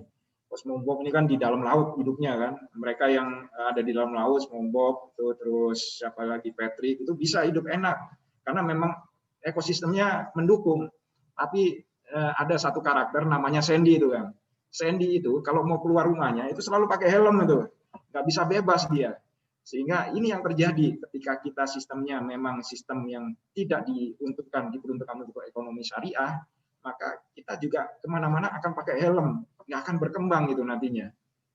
Nah, kami sendiri di DPS tidak memang sudah dari awal tidak menggunakan skema tanpa bank, tidak menggunakan skema pakai bank. Walaupun bank syariah pun tidak kita pakai. Kenapa? Karena kita melihat bahwa bank syariah masih sebagai subsistem dari bank konven yang ada di Indonesia ini. Sehingga kita ciptakan sistem yang kita punya sendiri. Kita mandiri. Kita coba mandiri dengan skema bisnis model yang tanpa bank konven, tanpa bank syariah. Dan ternyata 8 tahun kita bisa menghadirkan properti syariah yang skema bisnis modelnya ini sangat proven, sangat bisa solid dan bisa kita tawarkan ke siapapun juga. Bahkan investor banyak sekali yang sudah masuk ke proyek kami untuk bisa menjalankan dengan skema syariah ini. Itu Pak, Kang Wildan. Ya, bahkan sekarang tuh banyak aplikasi lain juga ya Bang ya untuk properti syariah, bahkan keuangan syariah ya. Jadi sudah tidak mengandalkan perbankan ya gitu. Iya, betul Kang. Jadi biarkan bank itu sebagai fungsinya sebagai simpan pinjam saja atau transfer untuk ini ya, untuk transaksi keuangan. Tapi untuk financing, untuk kebutuhan pendanaan itu nggak perlu bank sebenarnya kita. Sudah banyak sekali aplikasi-aplikasi di luar perbankan. Sehingga ini juga kita melihat bahwa sebenarnya masyarakat sudah mulai paham bahwa fungsi financing ini nggak perlu lewat bank lagi. Ya mungkin suatu saat 5-10 tahun lagi financingnya sudah nggak pakai bank lagi. Bank itu hanya untuk fungsi simpan, pinjam, kemudian transfer. Itu saja mungkin. Dan ketika itu terjadi, DPS sudah ready dengan skema bisnis yang tanpa bank. Sehingga teman-teman kalau mau belajar ya saatnya sekarang. Daripada nunggu 5-10 tahun lagi baru belajar, ya tidak menjadi leader nantinya. Mumpung saat ini masih blue ocean. Gitu kan. Siap. Jelas ya. Oke, pandangan kita jelas, tegas. Oke, yang selanjutnya Pak, properti syariah sistem penjualannya kan banyak di Kopi, tapi kadang beda caranya. Apakah itu bisa dikatakan syariah? Nah, dari Siti JS. Siti, ya memang kadang karena melihat bahwa properti syariah ini mudah ini kayaknya, nggak usah pakai bank, langsung ke developer sehingga udah di copy aja. Nah, yang saya tekankan di sini pentingnya berilmu sebelum beramal ini, Bu Siti. Jadi keunggulan atau bagaimana properti syariah ini bisa menjaga cash flow-nya itu di edukasi. Dan edukasi ini tidak bisa dilakukan tanpa ilmu yang tadi. Tanpa ilmu yang perlu kita pelajari tentang muamalah ribanya. Kalau pembeli itu langsung ditransaksikan tanpa kita edukasi masalah ribanya, masalah syariahnya, maka pembeli ini bisa jadi karena berpikiran tanpa bank dan tanpa denda, ini sesuatu hal yang mudah. Tapi apa ujungnya? Karena tanpa denda, ya udah duitnya disimpan dulu nih, kan nggak didenda. Saya simpan ke putaran bisnis yang lain deh. Kita simpan ke mana misalnya, ke produk keuangan yang lain untuk saya dapatkan keuntungan dulu. Ini kan tanpa denda nih. Ya nanti kalau sudah waktunya saya butuh rumahnya baru saya bayarkan. Nah, itu bisa terjadi seperti itu kalau kita tidak edukasi dengan baik bayarnya. Sehingga sangat penting sekali kita punya ilmunya dulu sebelum beramal. Bukan hanya melihat dari kulitnya saja, tapi benar-benar masuk ke dalam dan kita juga pahamkan bagaimana ilmu muamalah yang harus kita edukasikan kepada buyer. Ya, itu jelas ya. Jadi bukan hanya mengkopinya, tapi perlu ilmunya. Karena jualannya mah gampang sama, tapi yang membedakannya nanti banyak banget pembedanya ya. Mulai dari akadnya, tadi mulai dari transaksinya, mulai dari proses edukasinya, verifikasinya, dan masih banyak lainnya ya. Jadi berilmu dulu sebelum beramal. Jadi bukan hanya mengcopy paste, tapi harus tahu ruhiyahnya. Maka diadakannya malam minggu DPS ini bersama DPS biar jelas positioningnya gitu ya. Boleh pertanyaan selanjutnya Pak Arif, yang kelima yang terakhir, bagaimana sistem penjualan properti syariah? Bagaimana sistem penjualan properti syariah? Ya sebenarnya penjualan properti syariah juga sama juga dengan penjualan properti-properti lain atau penjualan produk-produk yang lain. Cuman memang tadi bedanya bahwa kita melakukan edukasi nih kepada buyer. Kita lakukan edukasi sebelum mereka membeli, kita edukasi. Kenapa kita tanpa bank? Kenapa kita tanpa denda? Kenapa kita tanpa tanpa bank, tanpa denda, tanpa sita, tanpa riba, tanpa BI checking? Ini kan keuntungan-keuntungan juga buat buyer ya. Ini semua keuntungan. Tapi juga kita tanpa asuransi. Nah, kenapa tanpa asuransi? Ini kadang berat buat buyer. Wah, kalau ada apa-apa kan bagaimana nih rumah saya? Ketika kita tidak mengedukasi dengan baik buyer kita, maka mereka akan karena kita tanpa asuransi bisa berpindah juga.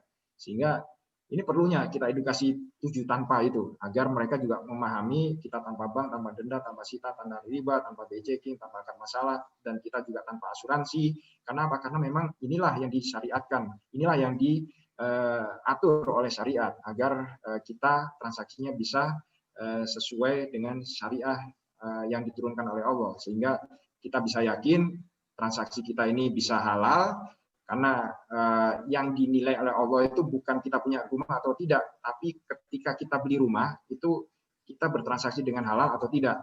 Nah, sehingga kita yakin kalau transaksinya halal, maka insya Allah di hari akhir nanti hisabnya kita bisa bebas dari hisab. Bagaimana kita memiliki rumah dengan skema yang lepas dari riba. Sehingga ini pentingnya sih, bedanya dengan properti yang lain, kita melakukan edukasi yang sangat sangat detail, sangat kita pahamkan dulu bayarnya, baru kita lakukan akad. Ada juga buyer-buyer saya kan itu karakternya tidak bisa kita edukasi, sehingga kita tolak akhirnya untuk berakad dengan kita. Walaupun dia punya uang, itu juga bisa terjadi gitu. Gitu kan. Nah. Oke, ini pertanyaan ya buat kita dari Pak Suradi. Assalamualaikum. Biro masyarakat untuk bersyariah atau terikat akan syariah memang sangat tinggi, termasuk di sektor properti. Namun banyak fakta yang kemudian muncul dan mencoreng laba syariah ini dengan proyek dengan akad yang bermasalah, sehingga publik yang sudah percaya dengan proposal ini banyak yang kecewa, bahkan jadi korban.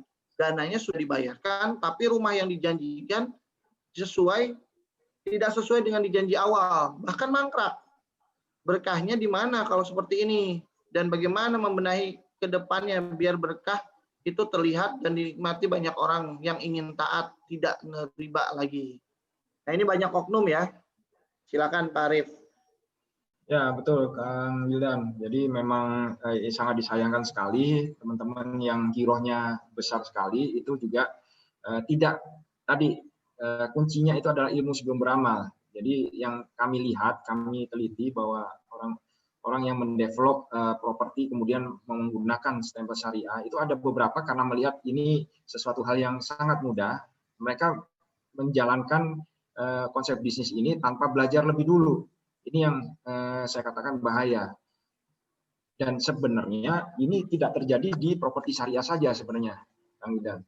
Ini properti konven pun terjadi hal-hal yang seperti itu. Banyak sekali. Saya punya rekan di Jawa Timur, itu salah satu asosiasinya, tiap minggu itu selalu ada saja permasalahan-permasalahan di properti yang di konven ya. Jadi ada yang konsumennya ini melakukan tuntutan hukum dan macam-macam. Sehingga ini sebenarnya bukan hanya terjadi di properti syariah saja, di properti yang lain, properti konven pun terjadi juga. Karena apa? Itu tadi yang pertama adalah ilmunya kurang, tapi mereka berani menjalankan bisnisnya. Nah, ini yang bisa jadi masalah. Nah, sehingga saran saya buat teman-teman yang ingin memulai properti syariah itu paling tidak cukupkan ilmunya dulu nih. Cukupkan ilmunya dulu, pantaskan dulu, baru kita buka proyek. Sebelum buka proyek itu kita belajar dulu. Karena apa? Syariah ini, capnya ini kan sangat manis ya, sangat diinginkan, sangat didambakan. Ketika syariah ini ternyata merugikan masyarakat, maka blow up-nya ini jauh lebih besar daripada properti yang konven. Sehingga kita perlu menjaga nama syariah ini sebagai sesama muslim. Ya. Seperti itu. Baik, jadi ini memang banyaknya oknum ya yang tidak memahami bisnis prosesnya atau bisnis modelnya. Jadi kalau di developer properti syariah sendiri memang kan berlapis ya prosesnya ya. Belajar itu atau ilmu awalan itu hanya awalan saja ya Pak Arif ya. Tapi di dalamnya kan kita bahkan nih hari yang sama kita malam minggu ini ada beberapa acara yang dilakukan oleh DPS secara berbarengan. Ada ABS yang memang Akademi Bisnis Syariahnya tentang akidah, tentang muamalah, yang lain juga diperkuat, terusnya ada rumah DPS dan lain-lain. Bahkan besok pun di DPS ada acara gathering, ada di asosiasi ada sertifikasi lagi, ada DPS Champion yang memang membuat para membernya ini semakin kuat gitu ya, semakin terkontrol kalau gitu di komunitas maupun di asosiasinya. Jadi ada controlling, bahkan untuk menggunakan logo syariah atau developer properti syariah saja kita ada standarnya ya Pak Arif ya. Ya, Jadi nggak betul, Kang. sembarangan menggunakan developer properti syariah, enggak gitu. Jadi nama baik syariah ini memang kita pegang. Makanya disinilah kita bersosialisasi di malam minggu ini, di acara-acara selanjutnya, berbagi ilmu sesamanya gitu. Bahkan hampir tiap hari mungkin Pak Arif, saya dan kawan-kawan selalu terbuka gitu untuk diskusi bersama, bukan kita menjual kelas atau apapun ya, tapi memang kita ingin saling menyelamatkan, ingin saling sama-sama membangun Indonesia, ingin sama-sama berkembang gitu dengan bisnis model yang sudah proven gitu, yang sudah berjalan gitu. Jadi bukan karena ilmunya yang mahal atau apapun, tapi siap terbuka. Bahkan di DPW ya selalu ada permintaan untuk hijrah. Bahkan ada apa ya? Ada ininya apa konsultan itu ya Pak Arif ya, untuk sesama membantu lebih profesional lagi gitu. Banyak banget divisi-divisinya yang ikut membantu. Bahkan setiap divisi punya agendanya sendiri untuk para membernya semakin berkembang dan semakin terjaga, makin tersertifikasi, makin lebih lancar. Seperti itu ya Pak Ketua ya.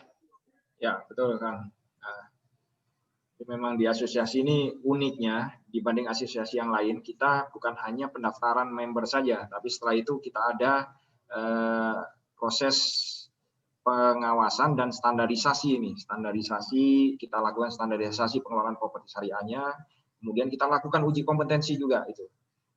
Per periode ya. Ada beberapa periode sekali sehingga kita bisa yakinkan member pun bisa kebantu juga bagaimana menjaga properti syariahnya itu tetap aman cash flow-nya. Karena kita selalu ingatkan melalui asosiasi dengan skema uji kompetensi yang tadi saya sampaikan. Siap. Ya, selain sertifikasi ada standarisasi serta uji kompetensi ya yang makin memperkuat para membernya. Sekali lagi itu oknum bukan hanya nggak bisa sama ratakan gitu. Semua developer properti syariah itu sama, itu hanya oknum. Toh di konvensional pun sama. Kita bekerja sama lah untuk saling mengingatkan di sini. Pak mau nanya nih yang Pak Imam Burhanuddin, apakah ilmu itu mahal dibandingkan membantu sesama developer? Baru tadi jawabnya. Oke, Pak Arif. Insya Allah tidak mahal, Pak Imam. Yang mahal itu kan pengalaman sebenarnya. Belajar bisa di mana saja, nggak harus di DPS. Tapi yang pasti kita pastikan kita harus punya ilmunya dulu nih. Ilmunya dulu sebelum kita melakukan amal. Nah, di DPS sendiri pengalaman kita memang sudah 8 tahun bergerak dan memang kita konsisten tanpa bank. Skema bisnis modelnya sudah kita buat sedemikian rupa sehingga ini bisa proven dan bisa kita yakinkan bahwa ketika kita menggunakan bisnis model properti syariah yang di DPS, insya Allah proyek kita bisa aman ya dan bisa mendeliver produknya kepada masyarakat. Nah, ini perjalanan panjang selama 8 tahun yang kita buat. Dan ini sudah kita mulai ajarkan kepada member-member baru di seluruh Indonesia melalui kelas-kelas online. Insya Allah tidak mahal, Pak Imam. Ya. Yang mahal ketika kita nanti di neraka baru ngeh bahwa riba itu berbahaya. Ya mudah-mudahan. Jadi diskusi juga kita sangat terbuka ya Pak Arif ya.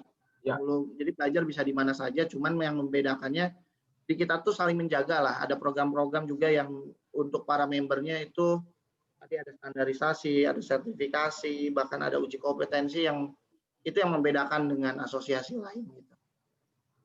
Mungkin dari Mas Ihsanul Mutakin. Assalamualaikum Pak Arif. Saya Pak Edi Aceh mau bertanya. Saya developer kompen selama ini. Bagaimana caranya biar cepat saya bisa menjalankan bisnis secara DPS? Karena ada yang minta rumah sebanyak 12 unit. Ya, waalaikumsalam Pak Edi, Masya Allah dari Aceh ini luar biasa jauh. Alhamdulillah nih Ketua DPW Aceh juga ada ini Kang Ridho. Ya, mungkin nanti bisa kita sambungkan juga kepada Ketua DPW yang di Aceh. Jadi kita memang ada program-program yang kita pakai untuk mengkonversi proyek properti konven menjadi properti syariah. Nah, ini ada beberapa skema yang bisa kita tawarkan nantinya. Kalau Pak Edi memang berminat secara cepat ya. Insya Allah nanti kita follow up melalui Pak Sekjen dan juga Pak Ridho nantinya ya. Dan terlalu lama sebenarnya kalau kita menggunakan konsep properti syariah yang kita install. Jadi sistemnya saja nanti kita install kepada project yang ada di Aceh nanti ya. Tinggal bagaimana kita mengoperasikannya karena sistemnya akan beda sehingga kita harus perlu juga melatih operator yang ada di sana. Siap. Itu Pak Edi ya. Siap. Mungkin selesai ya pertanyaannya. Seperti itu dan waktunya pun selesai ya Pak Sekjen sesuai dengan waktu. Bahkan lewat nih, mohon maaf nih. Tadinya 1 jam Pak Sekjen minta, ini kita lewat lagi nih. Sampai 1 jam 40 menit. Mohon maaf Pak Sekjen, mohon maaf Pak Ketua. Mungkin ada tambahan dari Pak Sekjen sebelum disimpulkan oleh Pak Ketua dan kita tutup. Silakan Pak Sekjen. Pak Ihsan Mutakin atau Mas Imut. Baik, sekedar informasi saja tadi sudah sempat disinggung mungkin terkait dengan program-program yang ada di DPS. Saya screen share izin ya.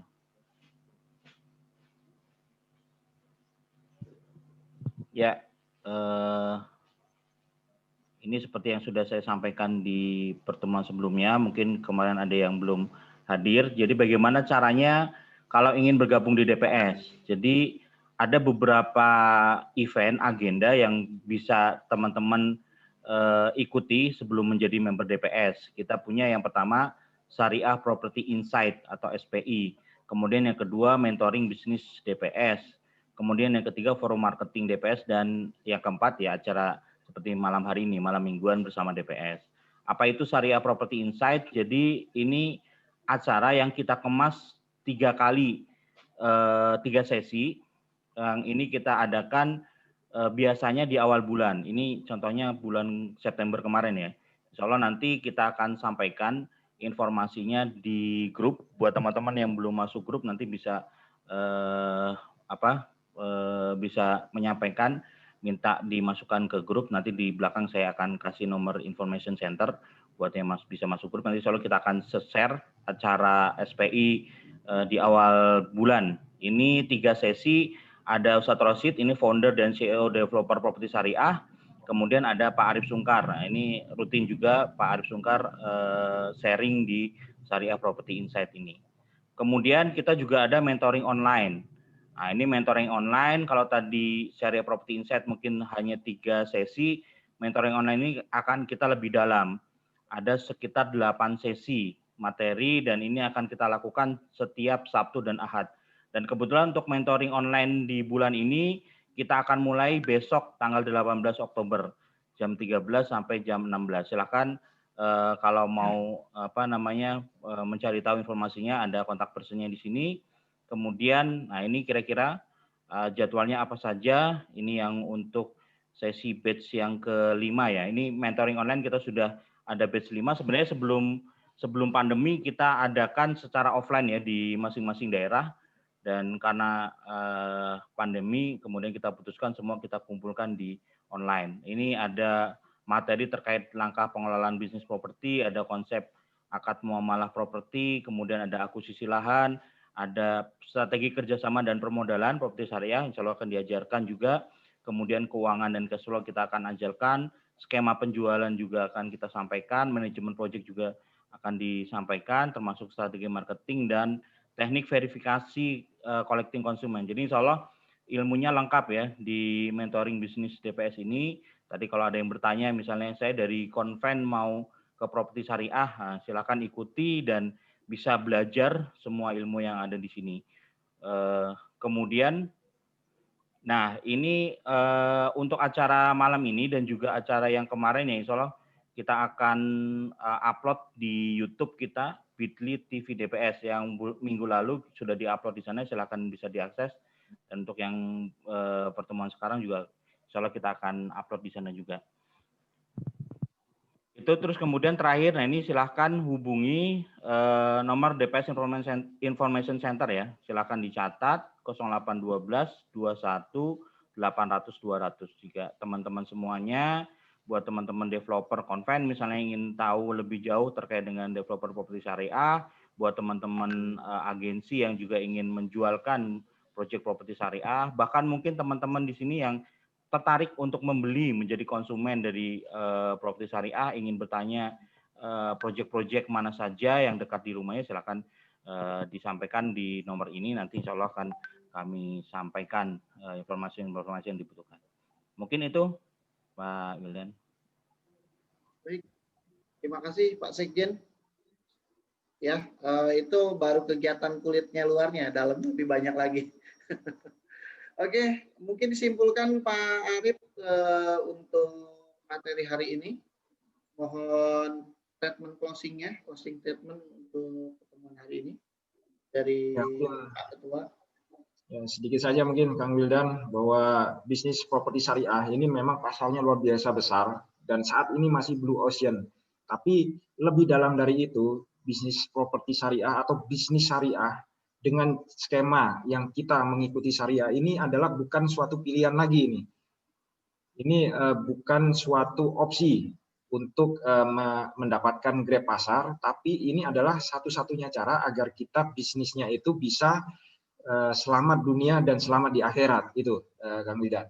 Jadi ini yang penting kita pahami, bahwa kita berbisnis syariat itu bukan hanya untuk transaksional bisnis saja, tapi kita juga ingin mendapatkan keselamatan dunia dan keselamatan akhirat. Karena bisnis ini bukan hanya untung rugi saja, tapi bisnis ini juga masalah surga dan neraka. Itu. Semoga teman-teman semua bisa bergabung di keluarga DPS, dan insya Allah setiap hari Sabtu selalu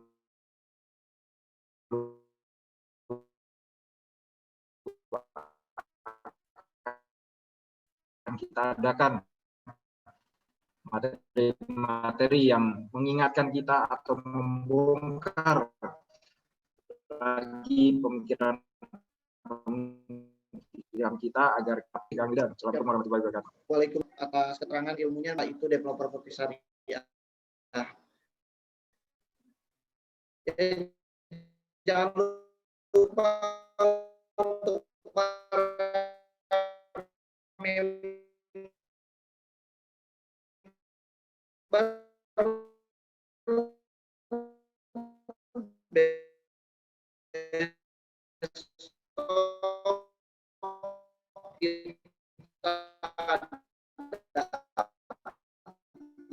trading.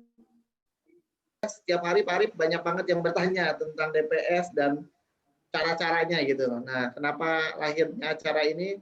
Supaya kita saling mengenal, kita saling dekat gitu.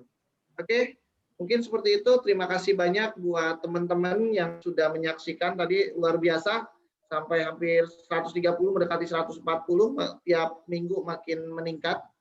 Semoga makin hari makin meningkat dan makin banyak orang yang tercerahkan. Nah, ini salah satu bentuk berbagi kami untuk kita semua.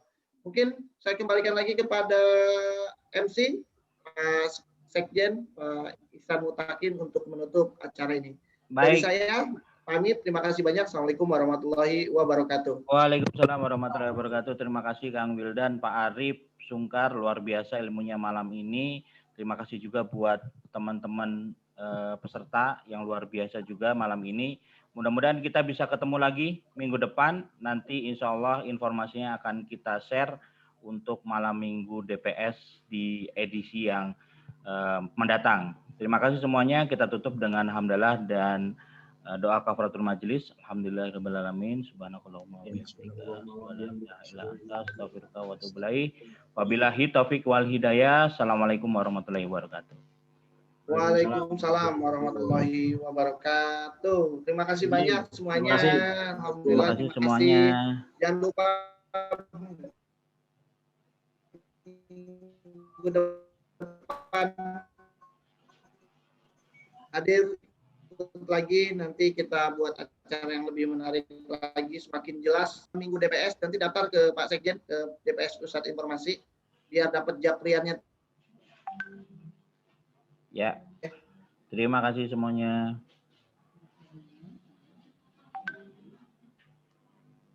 Saya matikan Pak.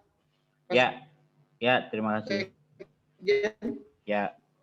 Oke, terima kasih. Assalamualaikum.